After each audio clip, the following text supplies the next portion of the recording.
एक दिन अर्जुन ने अपनी खामोशी तोड़ी। अगर मुझे कुछ बनना है तो शहर जाना पड़ेगा।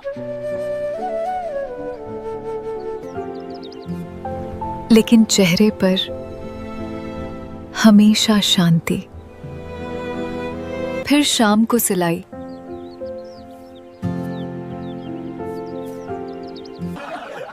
अरे अर्जुन, ये बड़े सपने तेरे बस के नहीं।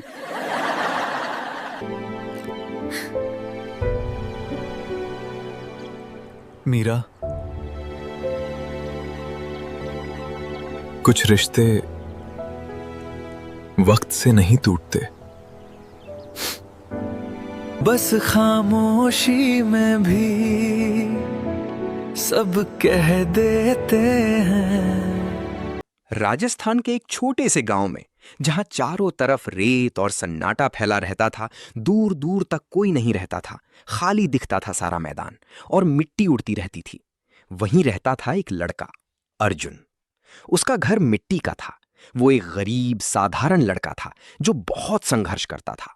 दीवारों में दरारें और छत ऐसी कि बारिश में टपकना तय था। पिता ऊंट गाड़ी चलाते चलाते बीमार पड़ गए थे।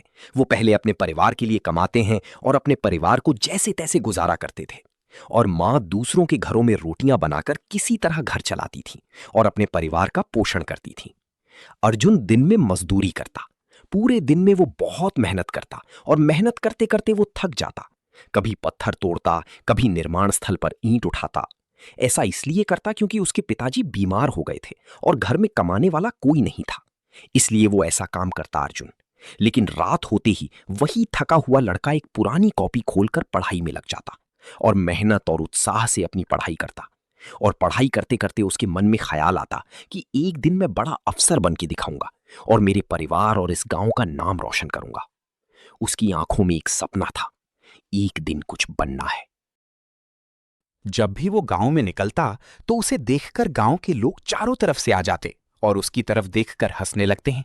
गांव वालों को अर्जुन के ऊपर हंसता हुआ देखकर उसके माँ बाप को बहुत बुरा लगता था। गांव वाले बोलते थे, अरे अर्जुन, तेरे बस की बात नहीं है सरकारी नौकरी करना, तू तो मजदूरी ही करेगा। ऐसा सुनकर अर्जुन अपने आप को लज्जित महसूस करता है और जोश और उत्सव को अपने शरीर से बाहर निकालकर बोलता है, कुछ भी हो जाए, एक दिन मैं बड़ा ऑप्शन जरूर बनूंगा और आप सबको दिखा दूंगा कि मैं क्या कर सकता हूं। ये मेरा वादा है आप सभी से। और दूसरी तरफ उसी गांव में बहुत गरीब परिवार से एक लड़की थी, मीरा। वो भी दिन रात मेहनत करती और अपने खेतों में काम करती। उसके घर में भी कमाने वाला कोई नहीं था। मीरा अकेले ही और काम करती रहती थी और संघर्ष करती रहती थी। उसकी जिंदगी भी आसान नहीं थी। पिता नहीं थे, माँ बीमार रहती थी और काम के साथ साथ अपनी माँ की देखभाल करती थी और उसे समय समय पर दवाइयां भी खिलाती थी।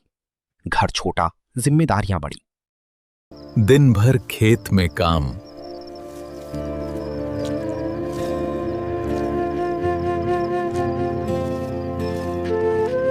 दिन भर खेत में काम, फिर शाम को सिलाई।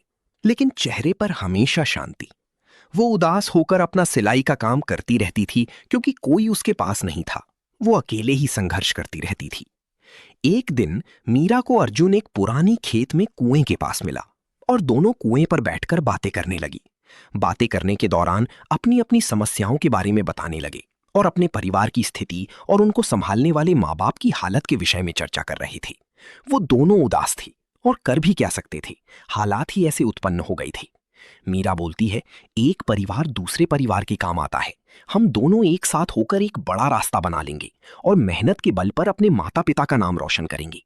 और बोला कि तुम मेरा साथ देना, मैं तुम्हारा साथ दूंगी और हम दोनों मिलकर हमारे परिवार की स्थिति को सुधार देंगे।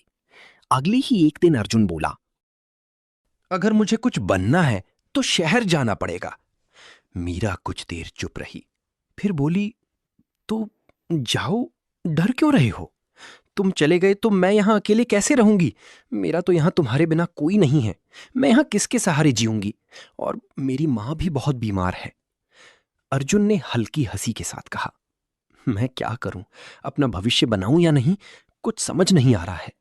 मेरे पास वहां जाने के लिए पैसे भी नहीं हैं। तुम चिंता मत करो, मैं हमारे परिवार की परेशानी को दूर कर दूंगा। बस मुझे थोड़े दिन शहर जाना पड़ेगा। थोड़ी देर बाद मीरा अपनी पॉकेट में कुछ पैसे निकाले जो उसने अपनी माँ की दवाइयों के लिए रखी थी। वो पैसे अर्जुन के हाथ में रखती है और अर्जुन को कहती है, तुम्हारे लिए मैं कुछ भी कर सकती हूं, बस इंतजार है, तुम बहुत बड़े अफसर बनकर लौटोगे। अर्जुन अपने मन ही मन में सोचता है कि कुछ भी हो जाए मैं मीरा के भरोसे को नहीं तोड़ सकता और बहुत मेहनत करूंगा। और कहता है कि तुम अपने और मेरा परिवार का अच्छे से ख्याल रखना।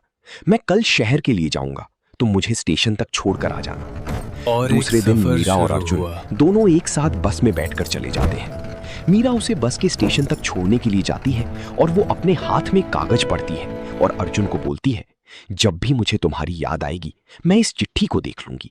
और अर्जुन चला जाता है। समय गुजरता है।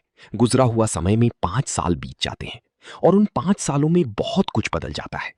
यहां मीरा अर्जुन की याद में चारों तरफ संघर्ष करती रहती है और इंतजार करती है।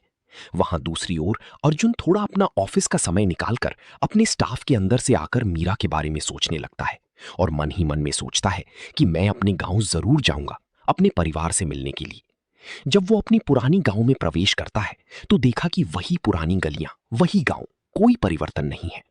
गांव की गलियों के बीच से चला जाता है और गांव के बुजुर्गों को बोलते हैं, यहां एक सिलाई करने वाली मीरा रहती थी, वो कहां पर है? अब बुजुर्ग बोलता है, वो तो वही है जहां पहले रहा करती थी। ऐसा सुनकर अर्जुन चौंक जाता है और दौड़ता हुआ मीरा के पास चला जाता है। पहुंच जाने के बाद वो देखता है अभी भी मीरा सिलाई की मशीन में लगी हुई और मशीन से सिलाई कर रही है और मीरा पहचान जाती है और दोनों बातें करने मीरा? लगते हैं। अर्जुन बोलता है, मैं एक बहुत बड़ा अधिकारी बन गया हूं। मीरा बोलती है, मुझे तुम पर पूरा भरोसा था। अर्जुन बोलता है, अब हम पूरे गांव को बताएंगे कि हम क्या चीज हैं। पहले तो मीरा उदास थी और उसके आते ही खुशी से झूम उठी। मीरा बोलती है, मैं गांव वालों से यही संदेश देना चाहती हूं कि किसी को गलत नजर से ना देखे और किसी के ऊपर इतने जुल्म नहीं उठाए। अगर आपको ये स्टोरी अच्छी लगी तो चैनल को सब्सक्राइब करें और लाइक करें। धन्यवाद।